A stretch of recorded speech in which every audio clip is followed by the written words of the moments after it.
আজকে আমাদের আলোচ্য বিষয় হবে সূরাটির বাকি অংশের দার্স শেষ করা। ফসল্লি লিরব্বিকা ওয়ানহার ইন্না শানিআকা হুয়াল আবতার। কিন্তু আয়াতগুলোতে যাবার আগে কিছু বিষয় সম্পর্কে আমাদের পরিষ্কার ধারণা থাকা প্রয়োজন।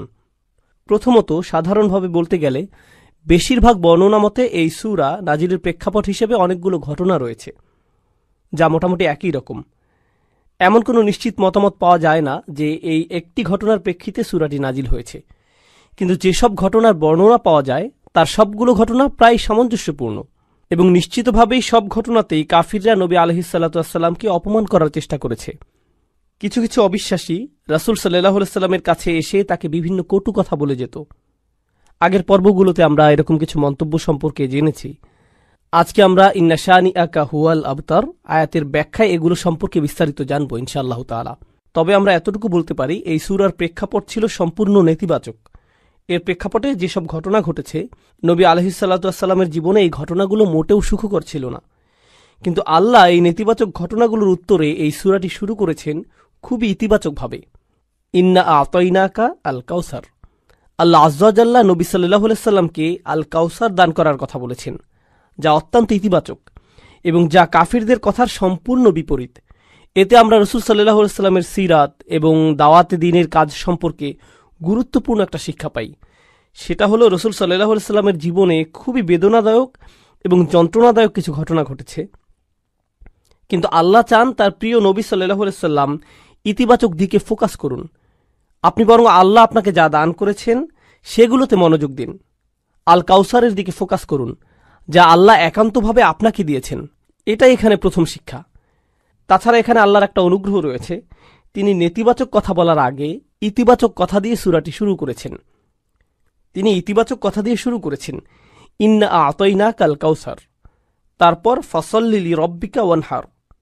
এরপর তিনি নেতিবাচক কথা বলেছেন, ইন্না শানিআকা, অর্থাৎ আপনার শত্রু। শত্রুদের কথা একেবারে শেষে বলা হয়েছে। আবার এখানে নবী সাল্লাল্লাহু আলাইহি সাল্লামের প্রতি আল্লাহর অসীম ভালোবাসাও প্রকাশ পেয়েছে। যেমন নবী সাল্লাল্লাহু আলাইহি সাল্লামকে তারা যে কথাগুলো বলতো সেগুলো খুবই কষ্টদায়ক ছিল। তারা তার বিরুদ্ধে বিভিন্ন রকমের আপত্তিকর কথা বলতো। আপনারা জানেন, তারা তাকে পাগল বলতো। ওয়া ইয়াকুলুনা ইন্নাহু লামাজনুন, অর্থাৎ তারা বলে যে নিশ্চয়ই তিনি পাগল।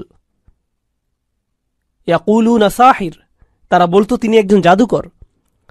তারা তাকে মিথ্যাবাদী বলতো, সাহিরুন কাজ্জাব, অর্থাৎ একজন মিথ্যাবাদী জাদুকর।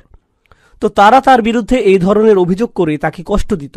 কিন্তু তাদের যে কথার প্রেক্ষিতে এই সূরা নাজিল হয়েছে তা আরও অনেক বেশি কষ্টদায়ক ছিল।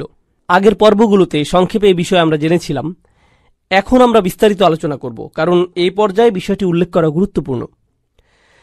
দেখুন, হাদিসে এসেছে রাসূল সাল্লাল্লাহু আলাইহি সাল্লাম তার একজন সন্তান হারিয়েছেন, একজন পুত্র সন্তান। পরবর্তী হাদিসে আমরা তার নাম সম্পর্কে জানব। এখানে বিষয়টা ছিল তার সন্তান মারা গিয়েছে এবং চারিদিকে এই খবর ছড়িয়ে পড়েছে।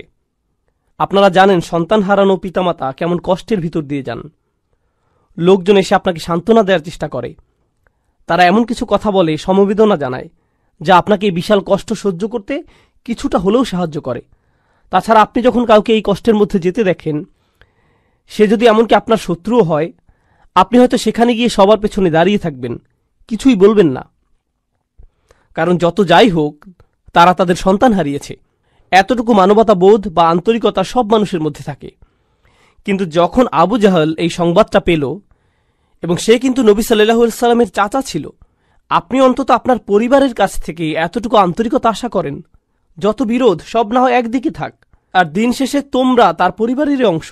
কিন্তু না, তার মনে নবী সাল্লাল্লাহু আলাইহি সাল্লামের জন্য এত বেশি বিদ্বেষ ছিল যে সে চারদিকে দৌড়াতে দৌড়াতে উল্লাস করছিল, হাসতে হাসতে লোকজনকে বলছিল, বাতারা মুহাম্মাদুন, মুহাম্মাদের বংশ নিঃশেষ হয়ে গিয়েছে, তার নাম নেয়ার আর কেউ থাকবে না। অন্যভাবে বলতে গেলে, আপনার ছেলে সন্তানের মাধ্যমেই আপনার বংশধারা অব্যাহত থাকে। যেহেতু তিনি তার পুত্র সন্তান হারিয়েছেন এবং তার শুধু কন্যা সন্তানেরই অবশিষ্ট আছে, তাই ভবিষ্যতে তার নাম নেয়ার মতো আর কেউ থাকবে না। তাহলে মুহাম্মদ আমাদের জন্য অস্থায়ী একটা সমস্যা, কারণ তার বংশধারা অব্যাহত রাখার মাধ্যম হিসেবে তার কোনো ছেলে সন্তান আর নেই। তাই অচিরেই এই পৃথিবী থেকে তার নাম নিশানা মুছে যাবে। দেখুন কেমন কষ্টের পরিস্থিতিতে তারা এই ধরনের চরম অপ্রীতিকর কথাগুলো বলছে। এই কথাগুলো এত বেশি যন্ত্রণাদায়ক ছিল যে আল্লাহ আজ্জা ওয়া জাল্লা তাদের কথা কোরআনে উদ্ধৃতিও করেননি। তিনি এভাবে বলেননি ইয়াকুলুনা হুয়া আবতার অথবা হুয়া আবতার। তিনি বলেননি যে তারা বলে তার বংশ নিঃশেষ হয়ে গেছে। তিনি নবী সাল্লাল্লাহু আলাইহি সাল্লামের সামনে তাদের সেই যন্ত্রণাদায়ক কথার উদ্ধৃত করে তাকে আঘাত দিতে চাননি। তিনি বিভিন্ন সূরায় তাদের বিভিন্ন কথা উদ্ধৃত করেছেন, যেমন তারা বলেছিল তিনি পাগল, তিনি একজন জাদুকর এবং তিনি একজন মিথ্যাবাদী। কিন্তু এই ক্ষেত্রে তিনি তাদের কথাগুলোকে উদ্ধৃত করেননি। তিনি সরাসরি তাকে সান্ত্বনা দিয়েছেন, ইন্না শানিআকা হুয়াল আবতার, আপনার শত্রুরাই নির্বংশ নিশ্চিহ্ন হবে। তাহলে আল্লাহ আজ্জা ওয়া জাল্লা এখানে কাফিরদের কথাটা হুবহু উদ্ধৃত করেননি। এটা নিঃসন্দেহে নবী সাল্লাল্লাহু আলাইহি সাল্লামের প্রতি আল্লাহর অসীম ভালোবাসার বহিঃপ্রকাশ। পরিশেষে আমরা এই সূরায় আরও একটা অসাধারণ শিক্ষা পাই। এখানে আল্লাহ কেবল নবী সাল্লাল্লাহু আলাইহি সাল্লামের মনোযোগ অন্যদিকে আকৃষ্ট করেননি। রাসূল সাল্লাল্লাহু আলাইহি সাল্লাম তার সন্তান হারিয়েছেন। যখন কেউ এভাবে সন্তান হারায়, তার কাছে আর কোনো কিছুই ভালো লাগে না। এটা যে কোনো মানুষের ক্ষেত্রে হতে পারে, সব মানুষের ক্ষেত্রে এমনটা হয়। কেউ যখন তার সন্তান হারায়, তখন তার বাড়ি, ব্যাংক ব্যালেন্স অথবা অন্য যে কোনো কিছুর কথা মাথায় আসে না। মনের মধ্যে শুধু সন্তান হারানোর তীব্র ব্যথাই অনুভূত হয়। মা বাবার কাছে তাদের সন্তানেরা শ্রেষ্ঠ সম্পদ, তাই না? নবী সাল্লাল্লাহু আলাইহি সাল্লামের এমন কষ্টের মুহূর্তে আল্লাহ আজ্জা ওয়া জাল্লা প্রথমে তাকে সমবেদনা জানাচ্ছেন, ইন্না আ'তাইনাকা আল কাউসার। তিনি তার সন্তান হারিয়েছেন আর আল্লাহ তাকে বলছেন, আপনি সীমাহীন কল্যাণপ্রাপ্ত হয়েছেন, আপনি প্রাচুর্য লাভ করেছেন। আগের পর্বগুলোতে আমরা লিস্ট আকারে এগুলো সম্পর্কে জেনেছি, কিন্তু এরপরেও কিভাবে এই যন্ত্রণাদায়ক পরিস্থিতি মোকাবেলা করা যায়, কাফিরদের কথার যথাযথ জবাব দেওয়ার পাশাপাশি এই সূরায় আমাদের শেখানো হচ্ছে কিভাবে আমরা বিশেষ করে পরিবারের কাউকে হারানোর তীব্র যন্ত্রণা, অসহ্য মানসিক কষ্ট, হতাশা এগুলো থেকে মুক্তি পেতে পারি।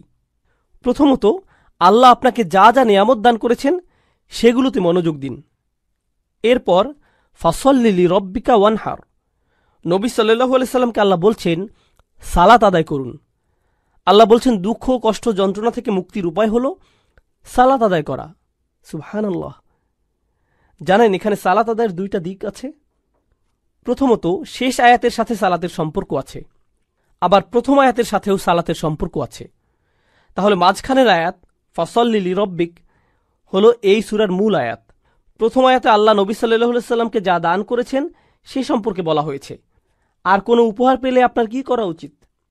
আপনার কৃতজ্ঞতা প্রকাশ করা উচিত, এবং কৃতজ্ঞতা প্রকাশের শ্রেষ্ঠ মাধ্যম হল সালাত আদায় করা। তাহলে প্রথম আয়াতের প্রতিক্রিয়া হল ফাসল্লি লিরব্বিক।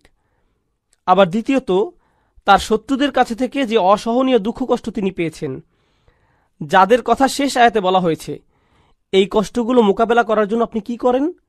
আপনি নামাজে দাঁড়িয়ে যান। তাহলে ভালো মন্দ উভয় পরিস্থিতিতে আপনার প্রতিক্রিয়া হবে নামাজ আদায় করা। সুবহানাল্লাহ।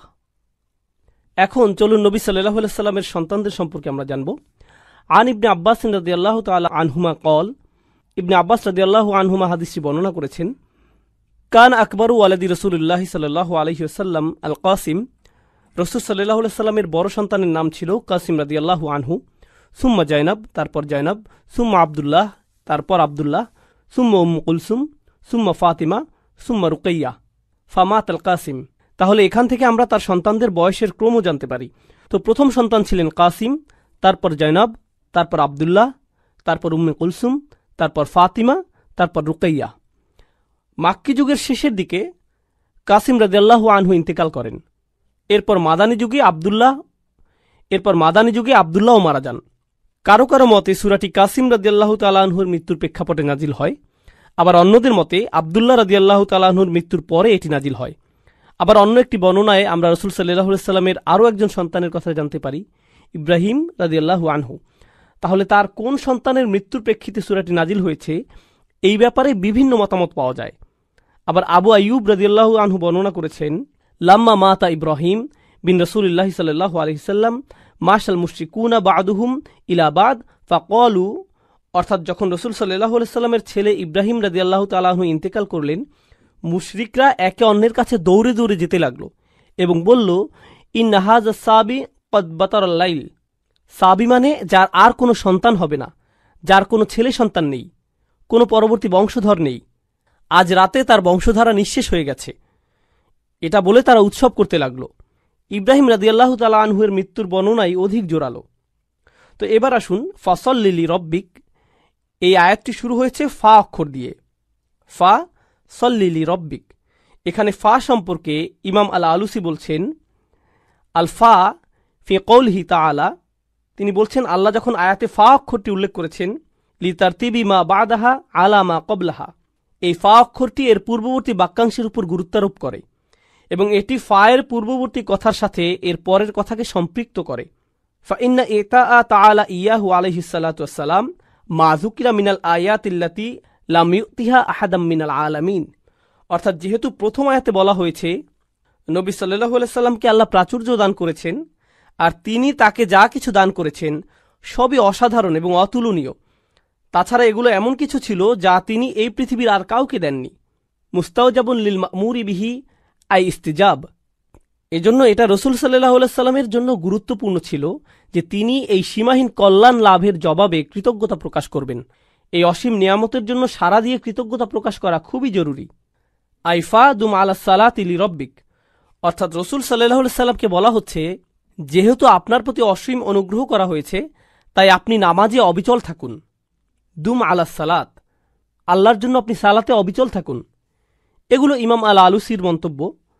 আপনাদের আবার একটু মনে করিয়ে দিতে চাই, এর আগের সূরা থেকে আমরা জেনেছি তারা যখন নামাজ পড়ত তারা উদাসীন থাকত, নামাজের প্রতি তারা যত্নবান ছিল না।